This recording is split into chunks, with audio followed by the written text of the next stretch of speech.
मित्रांनो, सध्या मराठी कला विश्वात आपल्याला नवनवीन बातम्या पाहायला मिळतात। तर एकाच ठिकाणी बहीण भाऊ, माय लेक किंवा नवरा बायको असल्याचे पाहायला मिळते। तर नुकतेच बातमी येत आहे की झी मराठीवर असलेली शिवा मालिकेमध्ये माय लेकाची जोडी पाहायला मिळत आहे। तर कोण आहेत ते माय लेक आणि काय आहे संपूर्ण माहिती हे आज आपण आजच्या व्हिडिओमध्ये सविस्तरपणे जाणून घेणार आहोत, म्हणून व्हिडिओला शेवटपर्यंत नक्की पहा। सध्या छोट्या पडद्यावर सुरू असलेली शिवा मालिका गाजत आहे। तर या मालिकेतील कलाकारांनी चाहत्यांचे लक्ष वेधून घेतले।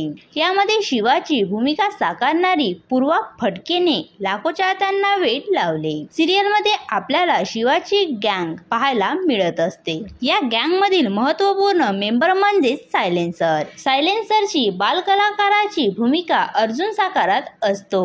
यांनी शिवा या मालिकेबरोबरच अनेक मराठी मालिकांमध्ये तसेच चित्रपटांमध्ये काम केले। विशेष म्हणजे अर्जुनची आई जुई वांगळकर यांनी सुद्धा शिवा मालिकेत काम केले। मालिकेच्या काही भागांमध्ये त्या सहाय्यक कलाकार म्हणून सुद्धा दिसून आल्या आहेत आणि यांनी सुद्धा प्रेक्षकांच्या मनात घर केले। मात्र मालिकेमध्ये सायलेन्सरच्या अभिनयाला खूप जास्त पसंत केली जाते। तुम्हाला शिवा मालिकेतील कोणत्या कलाकाराचा अभिनय सर्वात जास्त आवडतो हे मला कमेंट्स करून नक्की सांगा व असेच नवनवीन व्हिडिओ पाहण्यासाठी आमचे YouTube चॅनल सबस्क्राईब नक्की करा। धन्यवाद।